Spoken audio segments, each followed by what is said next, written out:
আৰু নাৰ্ভাছনেছ আমি অংক দেখিলেই মানে বহুতৰ নাৰ্ভাছনেছ হয় ঠিক আছে ছাৰে এইটোতো বহুত সহজে কৰি দিছে যেন মোৰ অনুভৱ হয় হয়নে চ' প্ৰথম বস্তু নাৰ্ভাছ হোৱাৰ লগে লগে আমাৰ মাইণ্ডত এইটো ৰিয়েকশ্যন হ'ব ধৰে যে নোৱাৰিম ঠিক আছে চ' ফ্লাইট মোডত আমি গুচি যাওঁ ফাইট অৰ ফ্লাইট ঠিক আছে ফাইট নকৰোঁ আমি ফ্লাইটে কৰোঁ বেছিভাগ চ' আমাৰ ব্ৰেইনটো তেতিয়া অচল হৈ যায় ঠিক আছে সেই অচল হৈ যোৱা অৱস্থাত আপুনি লজিক এপ্লাই কেনেকৈ কৰিব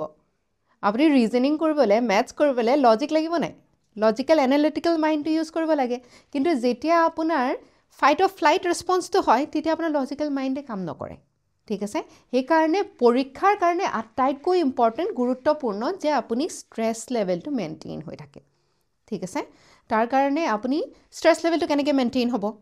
ভয় কেনেকৈ কমিব য়েছ ফেমিলিয়াৰিটি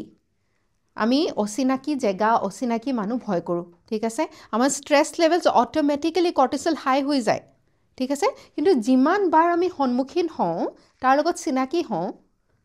প্ৰথমতে কিছুমান মানুহ আমাৰ দেখিলে ভয় লাগে ন কিবা ক'ব কিন্তু যেতিয়া চিনাকি হওঁ কথা বতৰা পাতোঁ তাৰপিছত সহজ হৈ যাওঁ চিমিলাৰ হয় মেথছটো সৰুৰে পৰা এইটো গণিত আছে দেই গণিত আছে পৰীক্ষা সৰুৰ পৰা এটা ষ্ট্ৰেছ আমাক দি দিয়া হৈছে সেইটো কাৰণে আমাৰ ভয়টো অট'মেটিকেলি হৈছে ইমান ভয়ানক নহয় ক্লাছ 10লৈকেহে এইখিনি মেথছ আহে